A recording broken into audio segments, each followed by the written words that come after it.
we're diving into a major geopolitical development. British Prime Minister Keir Starmer's historic visit to China and what it means for UK-US relations, especially with President Trump's strong reaction to similar moves by other Western nations. Welcome back, everyone. Thank you so much for joining me today. If you haven't already, please make sure you're subscribed to Nuzik's Brief. I'd absolutely love to have you as part of our community. Trump's warning. Let me start with Trump's own words when asked about the UK doing business with China. Keir Starmer is in Beijing. Well, it's very dangerous for them to do that. And it's even more dangerous, I think, for Canada to get into business with China. Canada is not doing well. They're doing very poorly. And you can't look at China as the answer. I know China very well. I know President Xi. He's a friend of mine. But that's a big hurdle to go over. Strong words from the president, and they set the stage for understanding the pressure Starmer is navigating. The context, why this visit matters. Starmer's trip to Beijing represents the first visit by a UK Prime Minister to China since Theresa May in 2018. That's nearly 7 years of frozen relations. Since then, the UK-China relationship has significantly deteriorated, marked by security concerns, aggressive rhetoric, and diplomatic distance. But here's the reality.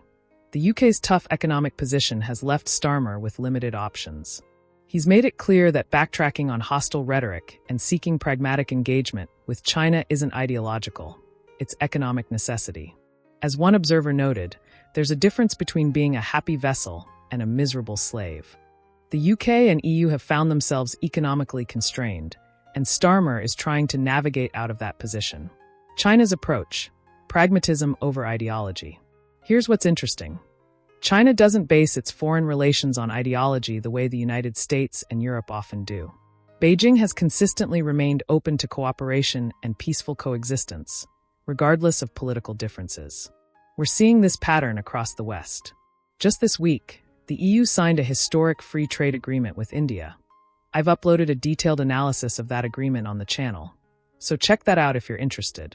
It's clear that Western nations are beginning to reassess their approach toward the global South as multipolarity becomes the new reality. What came out of the visit?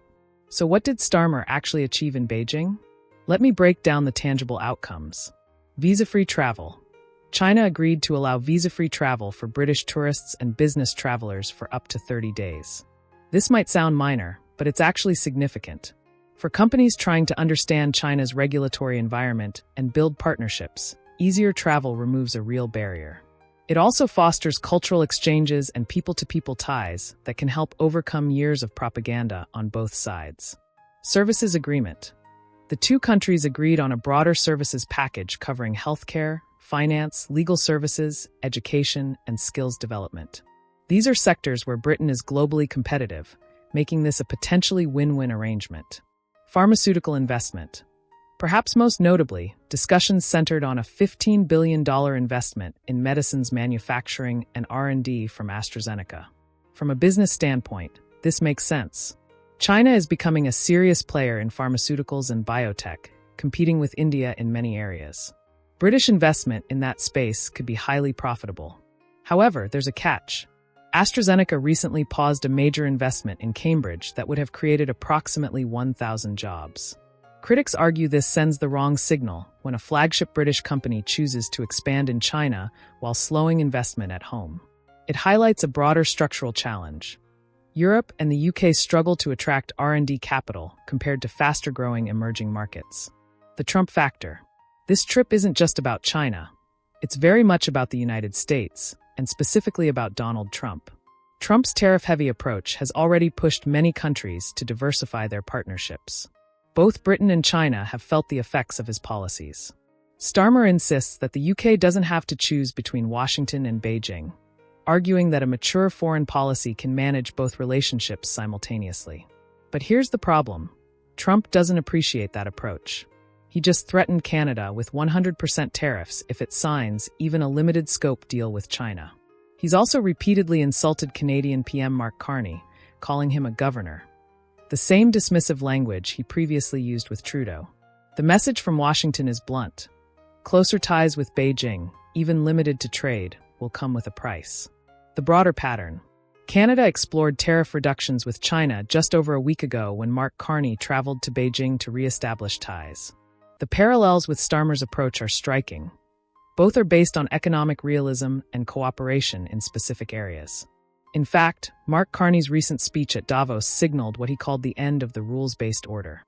Western countries that once set the rules now find themselves not at the table but on the menu, and they're finally acknowledging it openly. I uploaded a full analysis of Carney's Davos speech, which I highly recommend watching if you haven't already. For middle powers like Britain and Canada, the challenge is real. How do you navigate pressure from the United States while addressing economic collapse at home?